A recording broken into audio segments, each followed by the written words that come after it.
board secretary of LGBT Fans Deserve Better, and we are an all-volunteer organization who advocates for positive LGBTQ representation in the media. You may have heard of us. We have a website at www.lgbtfansdb.com, and all of those support positive representation shirts you see around. Thank you for your support. Those are us. So I am thrilled again to open ClexaCon with this panel called Lexa's Legacy. So we're going to take a look at the character of Lexa and her legacy in fandom, then and now, and how it continues. Then we're going to end on a few minutes of Q&A. So please join me in welcoming my panelists as I try to get back on the chair. This is a terrible chair.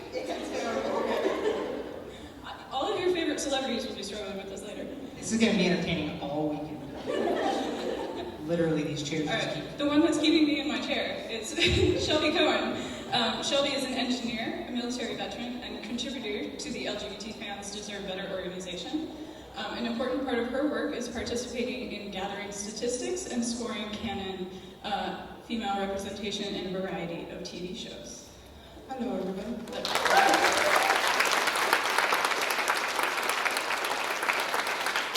Next, we have Astrid Ohletz. Astrid is CEO of, you're going to have to help me how to say this, Ylva Publishing, one of the top LGBT publishing houses. Astrid is also an award-winning author in her own right.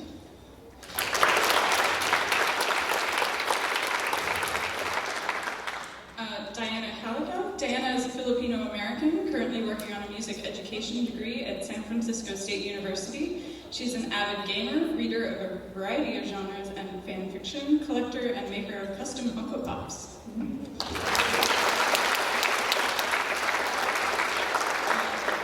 Alison. Helen is an aspiring writer and a student studying English literature combined with creative writing. She's volunteered as a social media manager for Sister Productions, was the transmedia manager for the web series Nottingham, and also set up A4OHQ, a fandom community dedicated to the web series All for One.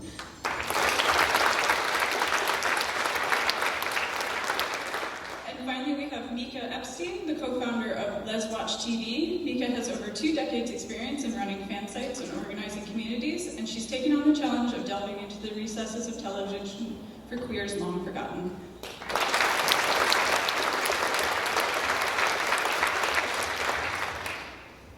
All right, so we're going to have a look back at Lexa's legacy. We had that great video, and thank you to the team at LGBT Fans for putting that together. They always do a great job. So this is a question for everybody. After that lovely video, and thinking back to Lexa's demise, were you all involved in the fandom at that time, and how did it impact you? You can go down the line. Start with that. Hopefully this is not like this. I was tangentially involved in the fandom. I was very aware of it on Tumblr, and I watched, but I did not participate because I was in my 40s, and I always felt a little bit of an outsider when all these young kids are liking the show. I did watch the first 2 seasons on Netflix and was very excited about the 3rd season, and actually the week that Lexa died, I had been at a conference and was talking the show up with my friends about how good the representation was, and then we all watched the episode together. So now my friends kind of think I'm a little bit of a liar, but in my defense, I didn't know. And it really spurred on quite a lot more information that we were able to add to our site. So. I wasn't involved in so far as I love fan fiction, and during watching season 1 and 2, I also read a lot of fanfic. And then the fatal episode happened. I didn't watch it when it went on. And the next morning, I remember it was a Friday. I'm from Germany. I unfortunately stumbled onto Twitter or Tumblr, and I was like, what? And honestly, and I'm not ashamed to say, I cried. I cried because I had so much pain, so much anger, so much, I can't believe it. And then one of my colleagues came into our office, and she just opened the door, and we looked at each other, and we both started crying again. So I never forget that Friday morning. think? So I've been a fan of Lexa, and it's funny because 2 weeks before my AC recital, that episode happened, and I actually cried during a song that I sang. And it's crazy because I've never actually felt like I've ever like mourned for a character in that way before. So yeah. Yeah, that's pretty similar for me. I think Lexa was the first character that I mourned. I remember because I was in the UK, I watched it about an hour after everyone else, so I stayed completely off the internet because I didn't want to know.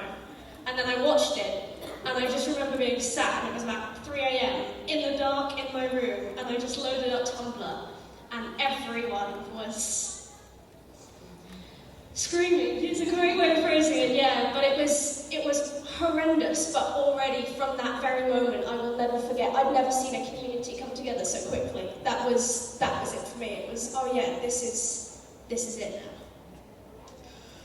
So I watched a lot of TV in that era, but I was living in a complete bubble. I had 2 acres, I lived out kind of in the middle of nowhere. I had no social media at all. I mean, I had a Facebook, but I didn't use it.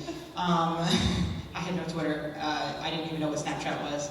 And I happened to be watching Without a Trace, is that shoot? Without a Trace at the same time, and I was Person of Interest, and I was watching Wentworth at the same time. So the week of 9 deaths, I was also watching Person of Interest and Wentworth all at the same time, and I went into basically this. I was like, I need interaction. I need gay content. I need something. So I went onto the internet. And I was like, I have to find. I don't know. I just didn't know how to process it because I was all by myself, and the people that I lived with didn't care. Like when I watched the episode, I didn't get the full impact because they were talking through the entire whole 3/7. They were like, yeah, we really want to pay attention, my roommates, and I was like, guys, I'm trying to watch this TV show. Like we only have one TV in the house. But I kind of stumbled into fandom. I didn't even know fandom was a thing.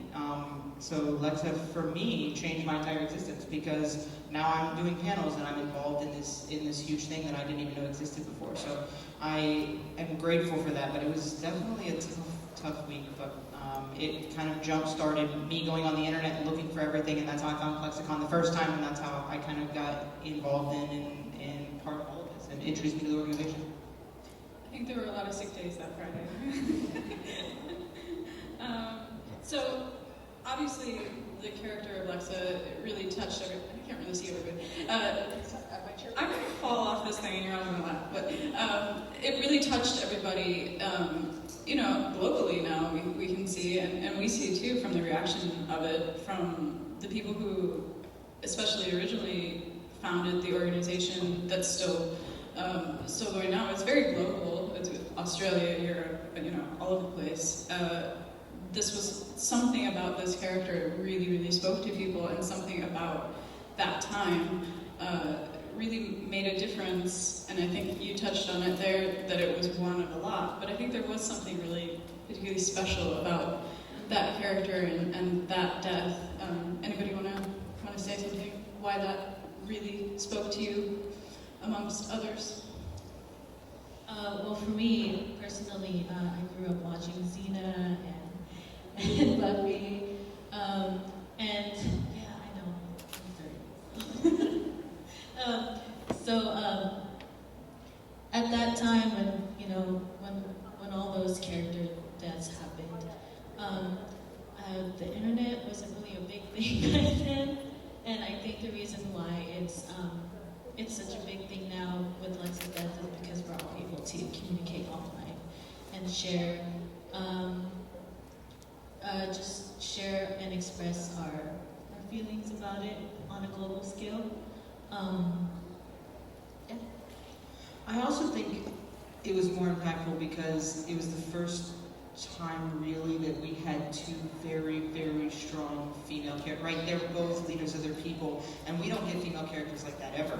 And then all of a sudden we get these two really powerhouse women, and we all really wanted to jump on board and support those characters, and I think that that's why it kind of impacted us more, because every other time, well, not, I mean, most of the time we're side characters, we're the kind of like, nobody really cares kind of side story, but for the first time ever, we were the main story, and we were the main characters, and we were the ones that were in charge of running the show, and I think that may be why it was more fun. And really popular. I mean, I think we saw, especially, you know, and probably still even now, we're all here. There's a popularity that comes with that character, sort of the whole picture, the whole story. Badass lesbian commander with swords, as was referenced there. I mean, who wouldn't love that? Also, there was a lot of build-up around that episode, so we can talk a little bit about that. I think we all have feelings. Part of the controversy around Lexa's death was that the main showrunner and members of the production team interacted with fandom in perhaps a less than above board way, with the whole Lexa isn't dead, you're being silly, a bit of a bait and switch. So thinking about your favorite LGBTQ shows and characters now, 2+ years on, do you think Lexa's death has changed the way that you view and interact with both fandoms and those who are part of the shows that you're making? Oh, definitely. If you look back to the death of Tara on Buffy, which this is eerily similar to, for those of us who were watching that live, we didn't have the internet then. We didn't know things like, from Melrose Place, we didn't know that someone was going to snatch off her wig and be someone else. These were things that you never knew about because there was no internet like this that had the spoilers. We had the connection. We could talk to the creators. And now that we can, there's almost a danger in fandom that we're too close to the creators, that they're right next to us on social media, and we're hearing so much from them that these lines get blurred, and it's difficult to go, we can't go back to the time before. It's never going to happen. The genie is out of the bottle, and now we just have to learn how to communicate with creators without taking away from our joy of these things. And I think that with what happened with Lexa, that was an example of how not to do any of that. I was actually talking with friends about this because I certainly have my opinion, but it was like that question, how do others feel about it? And I think it comes down to this. I think things have changed absolutely into a positive direction, but we're still not where we want to be. But the one thing I seem to notice is that even though the ones in charge of series maybe don't change things into a positive direction out of the motives I would like to see why they do it, they still do it, and they haven't done it before. So I think even maybe sometimes it's more about money and about obviously money and about how to get more fans and how to not make them angry, which is cool. It is actually good for us, and I certainly hope that their motives, or some people's motives, will be purer in the future. But I take what I can get.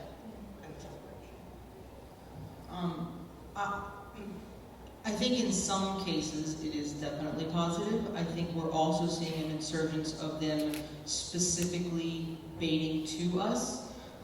Here's a great example. I don't know if any of you guys watch Riverdale, but they go on Twitter and they release all of this information that they're going to have all of these queer scenes, and then they delete the queer scenes from the episode, and then they release info or GIFs or something of that variation after the fact, but they don't actually air any of it in the episode. And the lead, the one who plays Tony, Topaz, Vanessa, I don't remember her last name, she actually came out with a list of all of the scenes they deleted, and if you look at it, it's literally the entire relationship. It's like, they go out for the first time, like they ask each other out on a date, they go, like they ask each other to move in. It's literally their entire relationship with the scenes they filmed that they removed from the show. So I think it's important that we keep on these creators, that they can't tell us they're going to have the rep and then not have it. Talking about having rep doesn't equal actual rep. I think that was a Sandberg's problem too, wasn't it?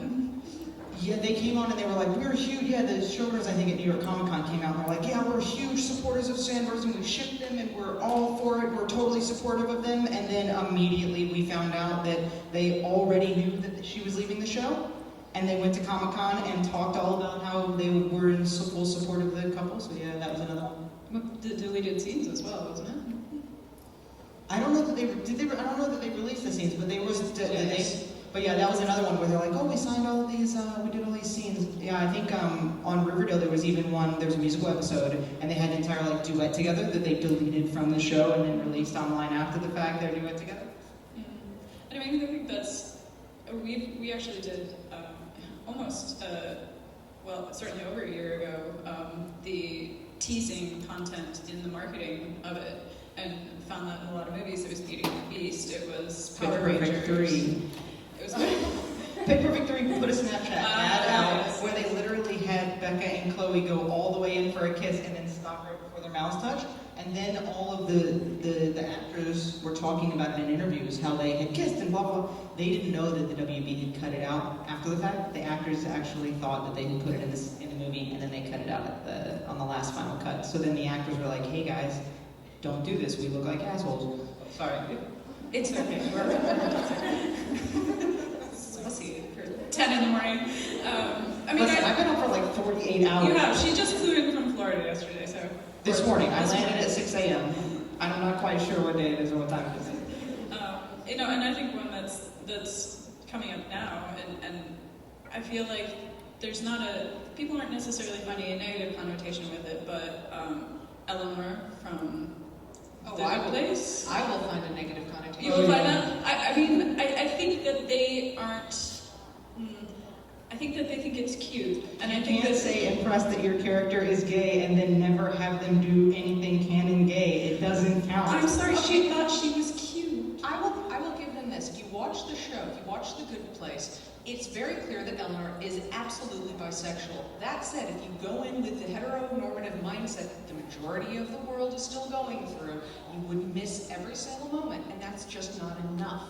It's perilously close to queer baiting, but it's right on the other side of the line, which means, thank you, but could she at least say something that gives us to say, yes, Eleanor is actually bisexual. It's not just the cast members saying after the fact, oh, you can see in these scenes that she is, and that's the problem with it. I think a lot of that comes from how we view TV. So if I was straight and I was watching it, I wouldn't see any context. The only reason I think that we see the context is because we so desperately want to see the context. Because a woman says, like, listen, I can look at a man and say, hey, I think that guy's attractive. That doesn't mean I want to date him. That doesn't make me bi. That just means I think this human being happens to be attractive. So I think we look at it through a queer filter, so we're like, everybody's gay and everybody wants to be with women. Because we secretly all hope that that's true. I mean, it's Tamani, right? I mean, I'm the one saying it, but you guys are all thinking it. I think it certainly would be much more fun if everybody was. But Yeah, I mean, I agree with you that they're doing it, but I think it's part of it is our queer filter. We so desperately want to find the context that sometimes we see it when no one else would see it. Because if I talk to straight people, they're like, well, I don't know what you're talking about. I watched The Good Place before I ever read any articles, and even as a queer person, through my queer filter, never even thought for a second Eleanor was bi, until they said it in the media, and then I was like, I mean, sure she said she was hot once, but like... It's like the opposite of Sense8, though. When Sense8 comes out and says, every Sense8 is pansexual, we look at the series that we saw and we go, yeah, that's totally sensible. I mean, hi, look at you people. Look at the giant sex scene where everyone's having sex with each other. That's true. They delivered on that several times. I mean, that actually runs into our next question about the reaction of actors and things like that, and I'd like to touch back on the Eleanor thing in this question as well. Since Lexa's death, do you think that showrunners and actresses, actors taking LGBTQ roles, have more of a responsibility to learn what it means to represent the LGBT community? Yes. Full stop. Full stop. I don't think they have more responsibility, they're just aware that they have the responsibility in the first place, because they've always had the responsibility. They just didn't realize what gave a damn. I also think they didn't want to take it on. It's faddish now to take it on. Is that a regular word or a military word, faddish? It's a regular word. It's normal English. I'm sorry, I get confused sometimes. But it's Spanish now to represent. Listen, if I were an actor, I would take every gay role I could possibly take, because you will get a fandom that will literally follow you for your entire career. And it's like the most devout fan base you've ever seen in your entire life. That is the thing to do. Like, in my opinion, if you are a struggling actor and you're in the beginning of your career, play a gay character. You're set for life. But it's becoming faddish, and people are starting to pay attention that we exist, I think, and we can be marketed to, which can be good and bad.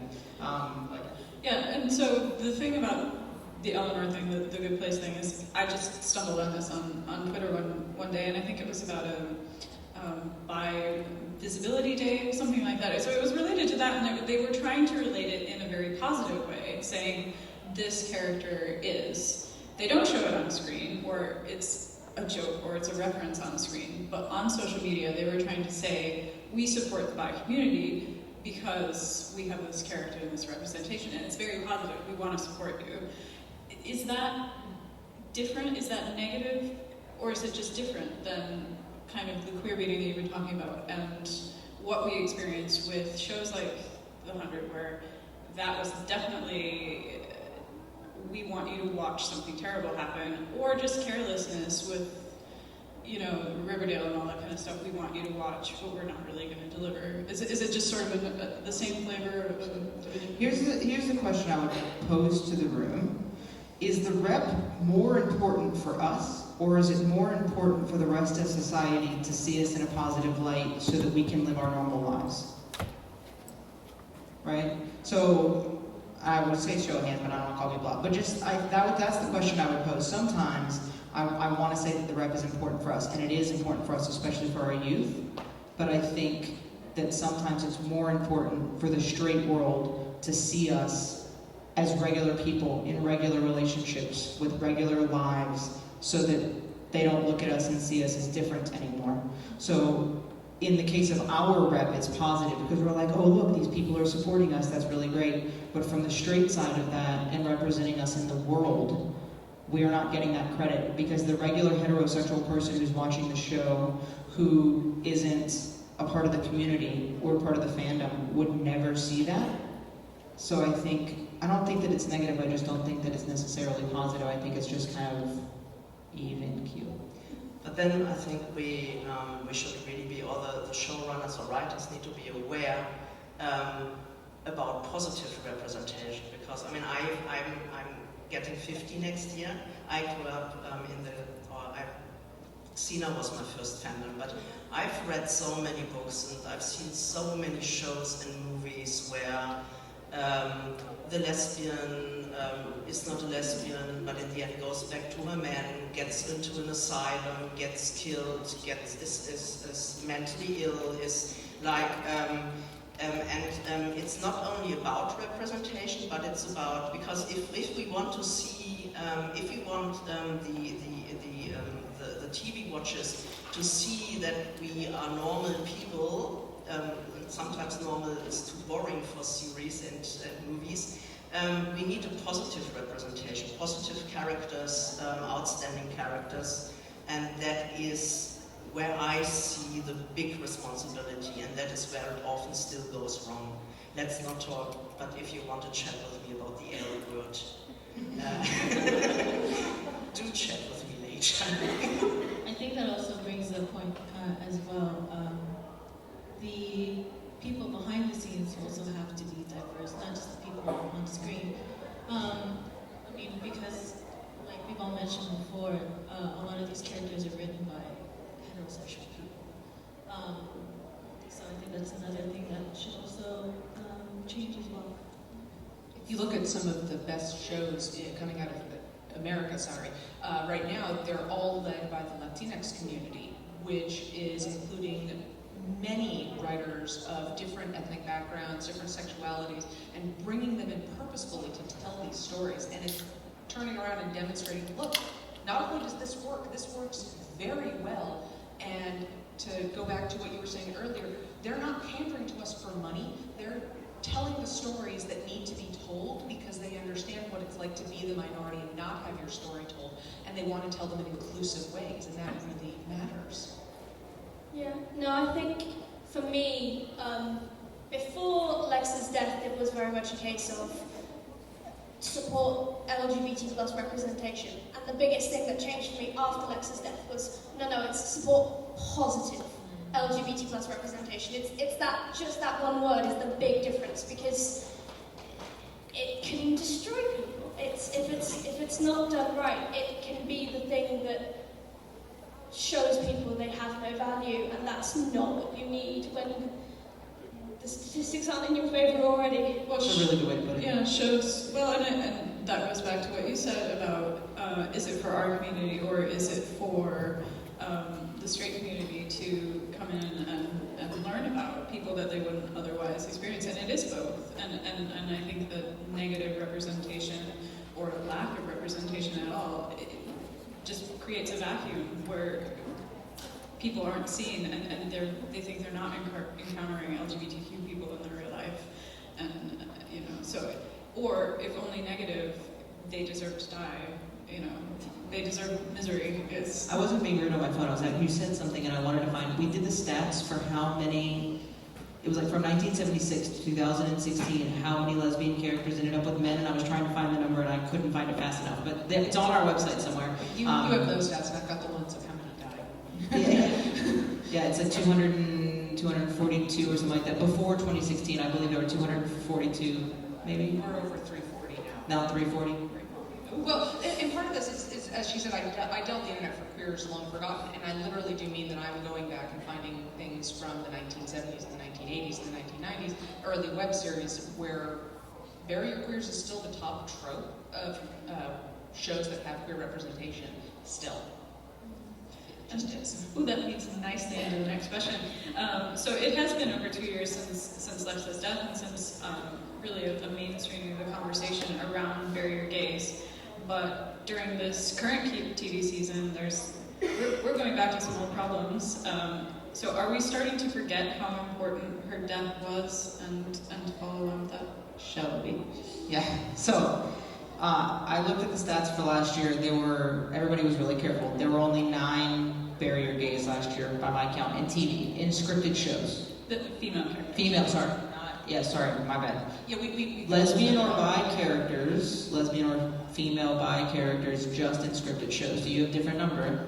Well, we have the number that we're including LGBTQT female, but in there we also, basically it's everyone except cis gay men, I'm sorry. And with that we've got over 40 for last year, and we're on 19 so far this year. 19 this year. There's only 5, it's only been 5 weeks. Oh, no, we do year, not season, I'm sorry. Yeah, we're doing season. If I do my season, there were 6 in October alone. Yeah, so I'm missing one. Legacy there was one on Doctor Who. Oh, I missed Doctor Who. Okay, last ship. So, alright, well, regardless of the numbers exactly, the point is that last year everybody was really careful not to kill off all their gays. They were kind of paranoid about it and much more. So we do it by TV season, and we do it only scripted shows that only air on major platforms. So we don't do the web series or anything like that. I think that's where your numbers are. Far fewer characters die in web series than do on so mainstream. But we've also got like international, so we have all the ones from Spain and everything. If it airs in the US and it was on a major platform and it's scripted, there were 9 in all of last season. We are 5 weeks into this television season, and there have been 6 barrier gays already. So it appears that everybody is already forgetting, which is why Lex's legacy is so important. Because we're going to have to start being loud on the internet again so they can stop killing characters. And here's the thing about the ones this year. I don't know if you guys are watching at all. I'm going to spoil, sorry. These are even worse, I think, almost, than Lex's. So, for instance, last ship, they introduced a love interest. See, this character never had a love interest for 5 seasons. They finally give her a love interest. Her love interest, you find out, has been specifically manipulated to date her only so that she can hack into the United States government and destroy the entire United States Navy. And then stabs her in the stomach when she figures out that her girlfriend's behind it. And then 3 episodes later, they also killed the girlfriend. So now they have 2 barrier gays there. The show's ending, and it's already been canceled. But why would you choose in your last season, all of a sudden, for the first time ever, you introduce this character, they introduced her as bi, season 1, episode 1, they had her make a comment about my girlfriend back home. So she's been gay the entire show, and they never gave her a love interest, and then they finally give her a love interest, and that's the story they decided to write. By our scoring system, it was negative 400 points for a single episode. They hit every negative trope, basically. So I think it's important that, and the same thing with, I think, The Purge,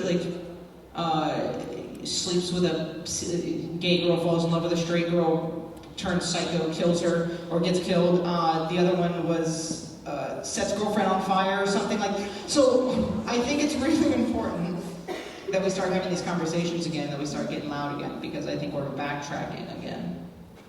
I'm not being rude, I was just pulling up the stats too, and yeah, we've got killed my girlfriend, killed at the Purge, which is really just sort of the Purge. Seriously, the Purge is like, you kind of expect, it's like Game of Thrones, everyone's going to die. It's just what we're expecting after that. We have a show about a serial stalker who kills a lesbian. We've got American Horror Story, which is just going to kill people in general. And then we've got The Purge again. Because they decided to double down on that. They've only got 2 left. 2 people. 2 queers. They had 4 queer women, now they've got 2. In reviewing the data for this panel, I went on Google, and one of the first articles that came up was the Autostraddle 10 top shows for queer coming up in 2016, and I was like, oh no, every show on this list has killed a gay almost. Already, we're only 5 weeks in. All of the characters that were shows to watch. Bad news. There's a reason for several years I've had Trust No Show on my Twitter bio, and it's Especially if it's on the always CW. Yes. Oh no. On a happier note, this is a question for Astrid. So, ILA doesn't publish books where queer heroines die. So we've heard complaints from writers and showrunners about not having the freedom to bury your gay, and I'm sure that justification is still happening this season, can stifle a creator's ability to tell their story. So I'm guessing that's not something that you agree with. No. Can I double down on this question real quick? Can I also ask you your opinion on Tell It to the Bees? What story? Tell It to the Bees. In the story, in the book, the gays have a happy ending, but when they made the movie, they decided to reverse the happy ending. Yeah, I'm happy that we don't do movies then on books. No, but I think it's really to say that I'm sorry if people tell me you can't bury your gays, that's hindering my creativity. I'm just like, why can't your creativity bring more representation? Why doesn't your creativity show us more queer people? Why are you so insistent on us hindering your creativity when you when we asked you not to kill a queer person off? And let's be honest, the problem is we still don't have a lot of positive queer representation in movies and series. So in the books we publish, we make we have one book where from the very beginning of the book everybody knows that one of the protagonists will die because of a disease, but otherwise we don't publish books with, or let's put it differently, all our books either have a happy ending or a happily ever after. Not all books have a happily ever after. So couples may not stay together, but we don't kill them off. And what's really important for me, I'm in the business, I make my living from it, but also we have an online store, and we have people in our online store buying ebooks, readers from places like Russia, like the United Arab Emirates, like the Philippines, like so many other countries where there is no positive representation, or it may sound a bit cliche, but I say maybe the only happy endings some of our readers get are in our books. And that is why this is so important for us, to have happy endings or happily ever afters. And also, I'm as a reader, or I'm as a people loving to watch movies or TV series, I want happy endings for my queer characters. I want lesbians to ride together in the sunset. I want to see more of them. And to say I can't be creative if you don't allow me to kill someone off, that is a lame excuse, I'm sorry. That's what I was thinking to myself, as a writer, and someone who wants to be a writer, if you have to get rid of let me rephrase that. If you have to get rid of a character and you can't think of a way other than killing them, then that... It's lazy writing. Yeah, maybe don't write it. Do you guys watch TV shows and just shake your head and go like, that's the laziest writing I've ever seen in my entire life all the time? I'm just like, really? Let's see, shot in the stomach by a stray bullet by your father figure. That's never been told before. Like, come on now. I mean, everybody saw the Tara Lexa side by side, frame for frame. It was the same, and then the writers, creators, all that kind of stuff. We're so shocked. We never knew this. This was such an original story. Well, no, we're not stifling your creativity. You're doing the exact same thing, frame for frame, as someone did 15 years ago, and then you wonder why your fans are going... You sometimes feel like they remember in the evening that on the next day they have to hand in a script, and they're like, oh God, and then they like maybe Google and like, oh yeah, I might use that. That's cool.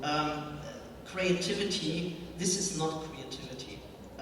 Simple as that. I think a lot of it might stem from the fact that we have the exact same people telling all of the stories. If only cis hetero white men are telling stories, then we're going to just get the same stories over and over and over again. And the more people that we get that are different, of all different variations and kinds, telling the stories, the more different points of view we'll get. I think that's a lot of where that comes from. Well, you have the stats on how many bisexuals end up with men, and that really harkens back to that, because if cis white heterosexual men are making these, then hey, if she's bisexual and ends up with a man, I have a chance. Someone else was talking to me about that yesterday, and it just, I hadn't thought of it that way for some reason. It just sort of... Our stats team did something really cool. I wish I could remember the numbers. I'm terrible at memorizing numbers. But they did a comparison of white male showrunners, and how many of those shows have LGBT characters versus people of color showrunners or women showrunners. And the statistics were it's like 93. Man, I wish I could remember the numbers. But it was something in the 90th percentile of all showrunners are white cis hetero men, and of those shows, very few of them have LGBT characters. But if you look at the statistics for all of the shows that are run by anybody else, they almost completely across the board have some sort of LGBT character. And if they don't, they definitely have more characters of color than the others as well. Man, I wish I could remember the numbers. The stats team did a really good job. I have to look it up. Sorry, that went off the rails. I haven't slept, I apologize. So, I think a couple of the things that we've touched on, and you mentioned, there was a universal appeal to Lexa, and I think it was queer audiences, I think it was straight audiences, I think it touched a lot of things that made that impactful, and that continue to make it impactful, and I'm glad that we're still here talking about these things. And I saw Alexa somewhere. She's still hanging around. She didn't want to go to her own panel. But so as we wind down, and then we'll have a little bit of Q&A at the end. So you go down the line and ask what shows or projects you're excited about, including your own. Oh, you're going to start with Mika. I'm really excited about One Day at a Time Season 3 and Vita Season 2. I cannot express how much I love those two shows, and if you get the chance, please watch them. I have to be honest, I haven't really been into something. I'm still mourning Lexa. It's really, but as someone said earlier, I just don't trust anyone anymore. But I just watched and really enjoyed the new Sabrina series. And I'm totally in love with the Mother of Demons, so. Well, who isn't? I can't wait to see Pose Season 2. If you guys don't know what Pose is, it's about the Vogue Male trans, New York. Yeah, community. New York, and all the writers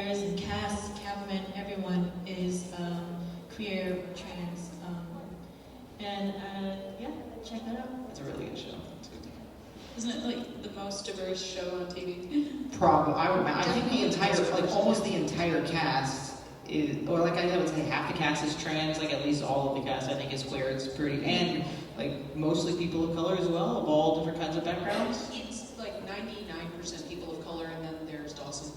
Yeah, it's a good show. You said mine. It's okay, but One Day at a Time for me is the one I'm most waiting for. It's amazing.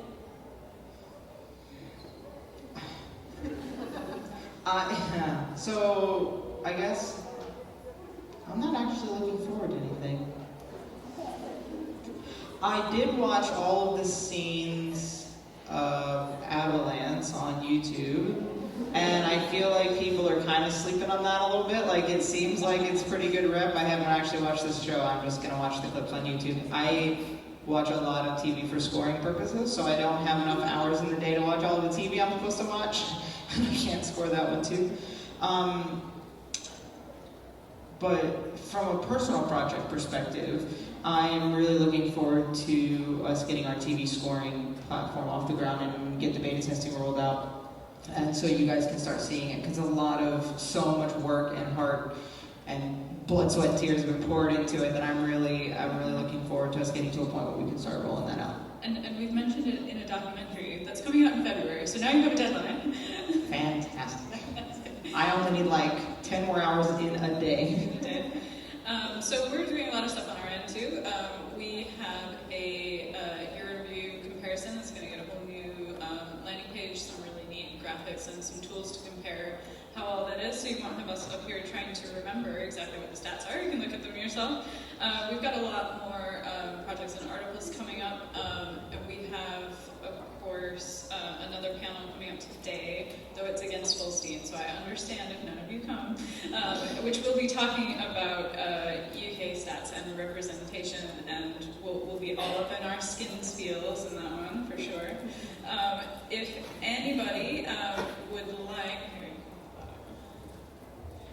I will be around all day today. I have badges, I have stickers, I have these t-shirt things with promo codes for 15% off for attendees here for anything from the store, and that's all of our stuff. That's the tanks and shirts, and I don't even know what we have up there. It's all very colorful. Something I like that they came up with was they actually came up with one that it's a little more subtle for people who aren't in a place or a country or home that they can be super out and proud. There's some stuff on here that doesn't blatantly say representation matters that you can kind of wear and still feel like you're kind of supporting without outing yourself too, which I thought was really cool that they put some of that stuff up. So, representation matters. This is our brand new one, and it's great.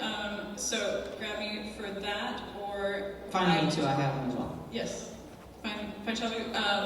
So we will be there later. So, any last points? We have said all there is to say. Guys, have any questions?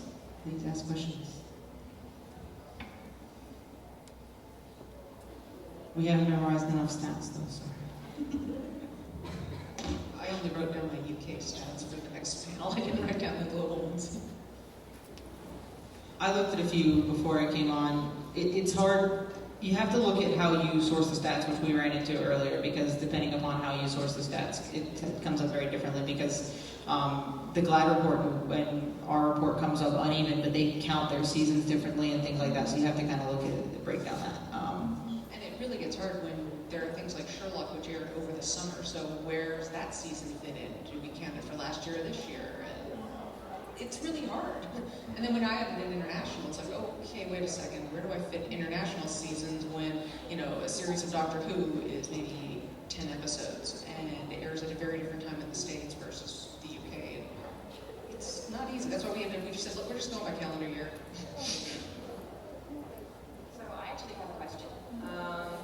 You mentioned that in the recent episode of Doctor Who, there was a lesbian character who was killed, but I think it's really interesting because you expect random people that pop up in a Doctor Who series to get killed. It's what they do. They turn up, they have a little scene so you know who they are and you care, and then they kill them.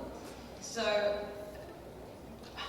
I'm sort of struggling with this for myself. Where does that fit in terms of representation? Because in this case, they are very much treating that lesbian character, who they didn't need to make lesbian, they just made a quote about her wife, and they're treating them exactly the same way they would do if they'd mentioned their husband or if it was a guy. So obviously there is a need to be more careful around LGBTQ characters, but is there a place for saying, in these circumstances, yeah, go ahead, we know you kill everyone else, let's treat them as human beings. I think that's an amazing point. It's the same thing with like Grey's Anatomy, right? If they bring on or CSI or whatever the show is, like those random characters that they bring up, it's important, I think, that they treat us just like everybody else, that we are just characters that come up and have the same things happen as other characters. So I think that that's a really good point. From our scoring perspective, if a character isn't established, so 3 episodes or less, then they don't count as a barrier gate. That's how we do the scoring. So you don't get a negative hit for that because they're just a 1-episode arc and they're coming now, unless it's very specific. If they are killed because they are gay, then that's different. But if they're just a regular person who regularly gets killed on a show, who regularly kills people, then we're not going to ding those shows for that. So we equate for that in our scoring. Generally, you have to be 3 episodes in order to count as a character for our statistics and the way that we do that. And that's how we equate for that. So it is a very good point. I thank you for bringing it up. We're a little bit more, so we do have show scores, and if you go and look at any show that's listed on our site, you'll see that there's a little score on the sidebar. Well, we go from 0 to 100, and as soon as we flag you with barrier queers, and this counts for any character, guest, recurring, whatever, you immediately lose a third of your points. It's just, we knock it out. Because while on the one hand I will argue that yes, it is okay in specific situations contextually that a queer should die because it makes sense for the storyline, and I do understand these things, the prevalence has been for all of the characters to die. So what we do is we do a percentage of your characters. If all of your guest characters are queer, all the queers are guests and die, you lose a certain number of points. If all of them are recurring and die, you lose a different number, and so on and so forth. So we do adjust for how often you're on screen. But we felt that because of things like CSI, where if you're queer on the show, your 3 options, by the way, are you killed someone, you were killed, or you're a sex worker. Those are your 3 options for CSI.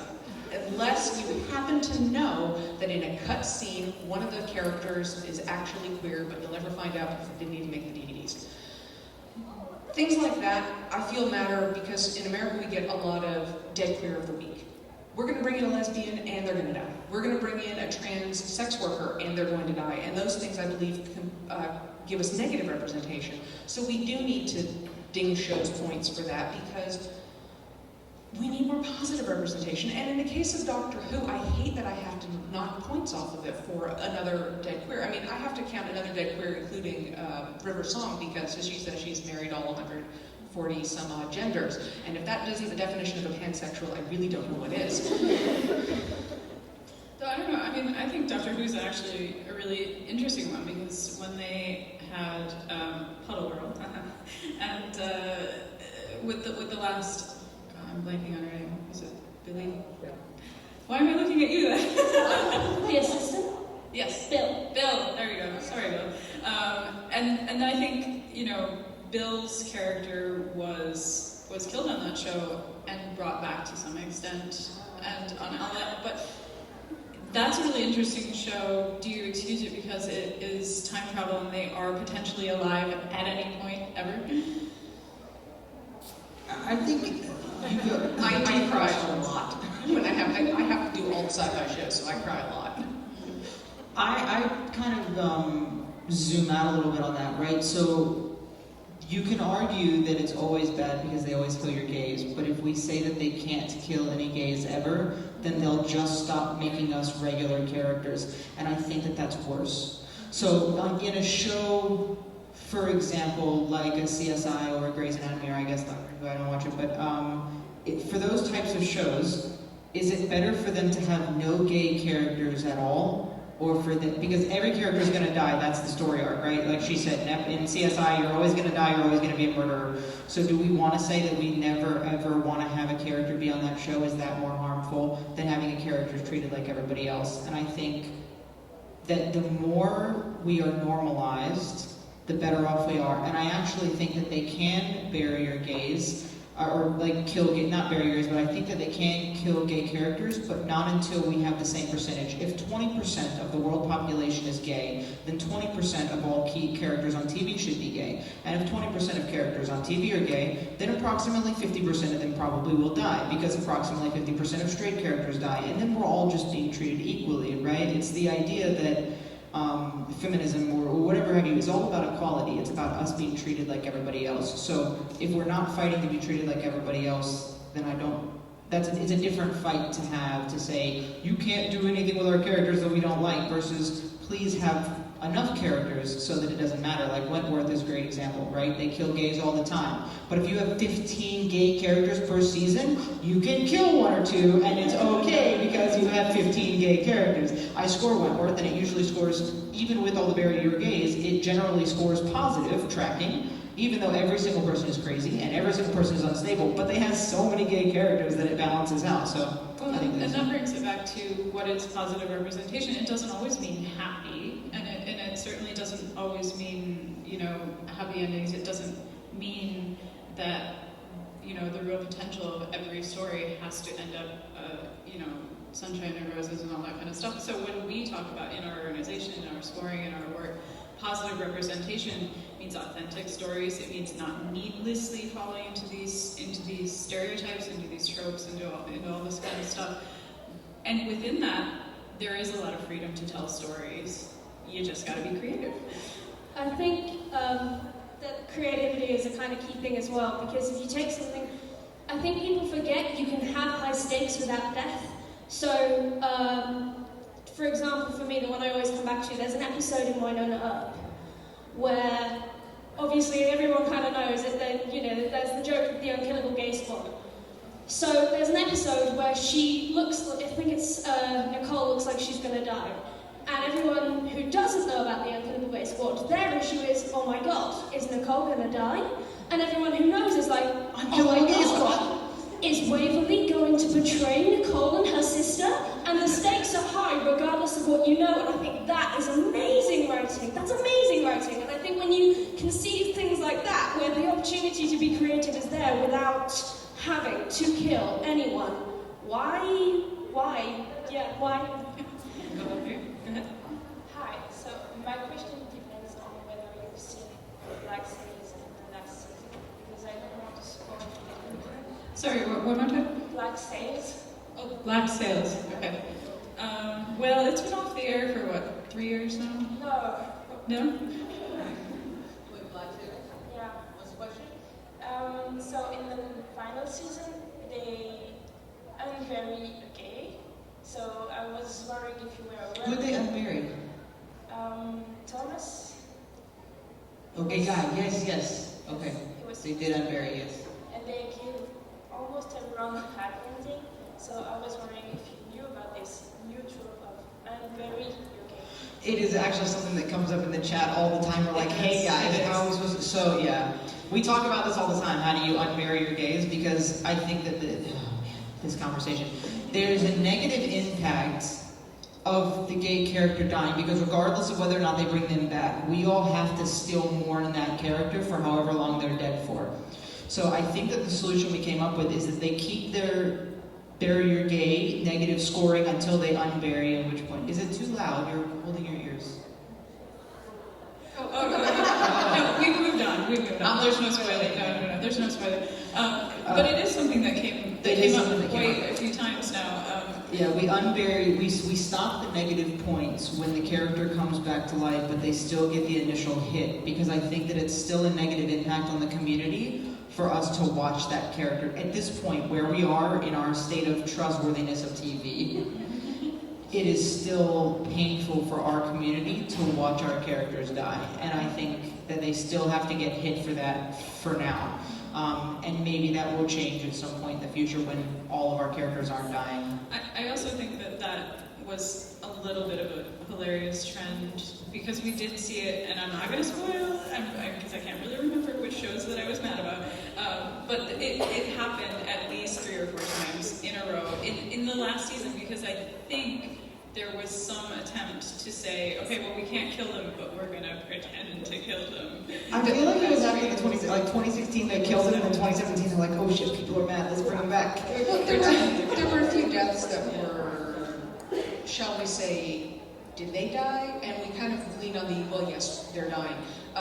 We do the same thing as if you undie, if you unbury your career, you get your, we give them your points back at this point, but we do put a note in the show to say, just so you're aware, in this episode this happens. We're basically, all of our show pages are spoiler filled, so if you didn't want to know a spoiler, don't read the details about a show. But then we have the conundrum of things like Sarah Lance, and she's like the bane of my existence, having to write the code to figure out how do I count someone who's died 4 times. I didn't know I'd have to make death a repeatable field. All right, last question. Hi, thank you for the great panel. I'm a little nervous, so sorry if I'm rambling. So we talk a lot about TV on this panel, and TV has the advantage that you have a lot of characters. So I would love to do TV, but I'm not going to anytime soon because I'm just like the average person. And I guess what I do is like starting with short films and web series and stuff like that. So you have very few characters there. Now, if you do something that's dark, which I like horror, for example, like then you get like the problem that probably you're gonna like if you do put queer people in lead characters, which I want to do like all the time, you're probably gonna end up kill a lot of them. So I'm wondering like how I can, I don't know, like. What to do about it, how to address that, because I don't want to contribute to that negative point, but I also still want to tell the story, and I don't want to make it straight just because, you know. I mean, that would be, you know, edgy. Yeah, I think there's a couple of points. So 1, you don't kill them because they're gay. 2, you don't kill them right after they've kissed a girl for the first time, right after they fall in love for the first time, while they're standing and telling someone that they've fallen in love for the first time and get shot in the head. I think if you stay away from those, Stomach, they get shot in the stomach. Oh no, there was one in the head. Walking Dead, she was literally like, I'm in love with her. So I think, like I said about Wentworth, if you balance it out, if you have enough story and enough positive tropes through, then you can counterbalance the negative ones. And as long as you don't do it in a tropey way, right? What she was saying earlier about the creativity. If you find new ways to tell the stories that are clever and not because they're gay and not because they're crazy, and I know horror, they're going to be crazy, they're going to be evil. So you just have to balance it is the biggest thing. Not to give a spoiler, but I would recommend watching The Haunting on Hill House for a really good example of how to handle horror with a minimum number of deaths. Because I hate horror. I find it, just the shock value really gets to me and I can't sleep at night. This is a show that took horror, put it in the right place, that even Stephen King looked at it and said, you know what, this is how you need to show horror. It's terrifying, but in a different way. So I strongly recommend that if that's really a genre you love, this is a great short series to watch. It's 10 episodes. It's on Netflix. I hope it's out on Netflix out here. It's really amazingly told, and that might help you see how someone else does it. But definitely watch a lot of series, watch a lot of movies, watch a lot of things that you think are doing it well. It's like our teachers always said, write what you know. Well, watch a lot of things and see what resonates with you, and then start replicating it with your own original stories. And you'll find that even if you do have a queer die here or there, you can make it in a creative way so that it doesn't feel like you're pandering or like you're trying to do it for the shock value. And that's really where the need comes in, is that yes, everyone's going to die, we know that, but don't make it feel like our lives are just there for death. Also, don't think that web series aren't important. Web content is the future of television. I project, and I could be wrong, but my personal opinion, I project that major broadcasting networks, the way that they are currently run now, are going away. CBS All Access, like every single channel basically is making their own web platform. So the web content that you're making does matter, and it could potentially feed into make a show for Audience Network or whatever. There's so many smaller platforms that are really making an impact, like Crackle and all kinds of stuff. So have faith in yourself, you can do it. We have to make the content we want to see, so good job. All right. Also, just one last word. I think that you standing here asking those questions means you're on the right way. because if you wouldn't question this, then I would be concerned. But that's the right attitude. Thank you. Thank you very much. Great, thank you.